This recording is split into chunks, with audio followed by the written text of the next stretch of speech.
আজকে আমি তোমাদেরকে একটা বানর, চালাক বানর তার গল্প বলবো। একটা ঘন জঙ্গলে একটা বানর বাস করত।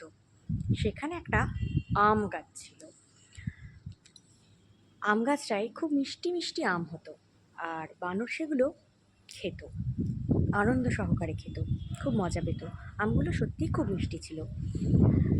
জঙ্গলে একটা নদী ছিল, সেখানে একটা কুমির ছিল। একদিন কি হয়, বানরের সাথে কুমিরটার বন্ধুত্ব হয়। কুমিরকে তখন বানর বলল যে আমার যেখানে বাড়ি, মানে আমি যেখানে থাকি, সেখানে একটা আম গাছ আছে, আর সেই গাছের আম ভীষণ মিষ্টি। তুমি খাবে? তাহলে কালকে তোমার জন্য আমি এনে দেবো। কুমির বলল ঠিক আছে, এনে দিও। কুমির খেলো। কুমিরের খেয়ে খুব ভালো লাগলো, খুব মিষ্টি আম, রসালো আম। কুমির বলল, বন্ধু তুমি কালকে আরও কিছু আম নিয়ে এসো, আমি বাড়ি নিয়ে যাব আমার পরিবারের জন্য, আমার স্ত্রীর জন্য। যাই হোক, বানর তার বন্ধুর কথা উপেক্ষা করতে পারল না। সে পরের দিন কিছু আম নিয়ে কুমিরের সাথে দেখা করলো এবং কুমিরকে সে আমগুলো উপহার দিল। কুমির বাড়ি নিয়ে গেল, তার স্ত্রীকে খাওয়ালো। তার স্ত্রী তো খেয়ে এত ভালো লেগেছে, এত ভালো লেগেছে, এত মিষ্টি আম সে কোনোদিনও খায়নি।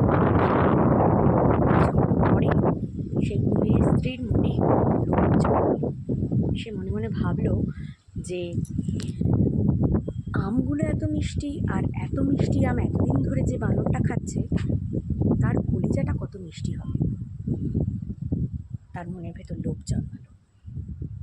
সে তখন ওই কুমিরটাকে বলল, তার স্বামীকে আর কি বলল যে আমি ওই বানরের কলিজা খেতে চাই। কুমিরটা প্রথমে রাজি হচ্ছিল না, যেহেতু বন্ধু, কিভাবে সেটা হয়। তো অনেক জেদাজেদির পর স্ত্রীর কাছে হার মেনে কুমির বলল ঠিক আছে, কালকে আমি বানরকে নিয়ে আসবো, তুমি তার কলিজা খেও। বানর তো সাঁতার কাটতে পারে না। যাই হোক, পরের দিন গিয়ে বানরকে বলল, আমার স্ত্রী তোমাকে দাওয়াত দিতে চেয়েছে, তুমি আমার পিঠে করে, তুমি তো সাঁতার কাটতে পারবে না, তুমি আমার পিঠে করে চলো, নদীর ওই ধারে আমরা যাব, ওই পারে আমার স্ত্রী রয়েছে, আমার পিঠে চড়ো, চলো।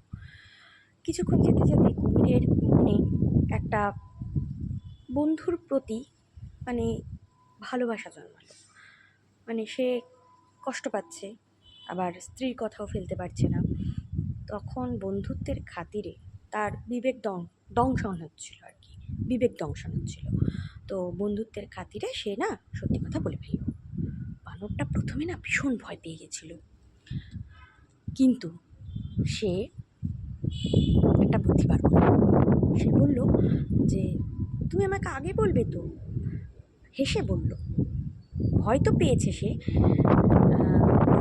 ভয় পেয়েছে, সে হেসে বলল যে তুমি আমাকে আগে বলবে তো, আমি তো আমার কলিজাটা ওই গাছের মধ্যে রেখে এসেছি, আম গাছে, তুমি আমাকে ওখানে নিয়ে চলো, চলো আমরা ফেরত যাই।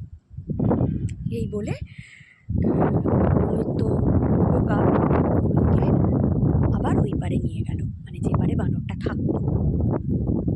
তো পৌঁছে দিয়ে বানরটা তারপর গাছে উঠে পড়ল। কুমির তো আর গাছে উঠতে পারবে না। বানরটা তখন বলল, বোকা কুমির, তুই আমাকে ফাঁদে ফেলার চেষ্টা করেছিলি। যদিও তুই তোর বন্ধুত্বের মান রেখেছিস, আমাকে সত্যিটা বলেছিস, কিন্তু তুই যেটা করেছিস আমার সাথে খুব অন্যায় করেছিস। তুই তো বোকা, তাই কলিজা কখনো কারোর গাছে থাকে, কলিজা কখনো শরীর থেকে আলাদা করা যায় এটাও জানিস না, তুই আমাকে বিশ্বাস করে আবার ছেড়ে দিয়ে গেলি। এই গল্পটার থেকে আমরা কি শিখি বলো তো? আমরা শিখি বিপদের সময় ভয় পেলেও সেই ভয়টাকে জয় করে, ভয় না পেয়ে, টেনশন না করে মাথাটা ঠান্ডা রাখা, ঠান্ডা মাথায় চিন্তা ভাবনা করা, তাহলে ঠিক উপায় বেরোবে।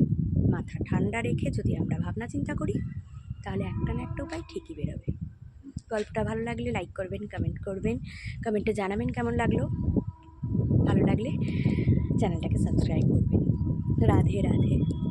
আজকে ছাদে খুব হাওয়া দিচ্ছে, তাই জন্য আমি ছাদে এসেই বানাচ্ছি। অন্ধকার হচ্ছে হয়তো একটু ভিডিওটা।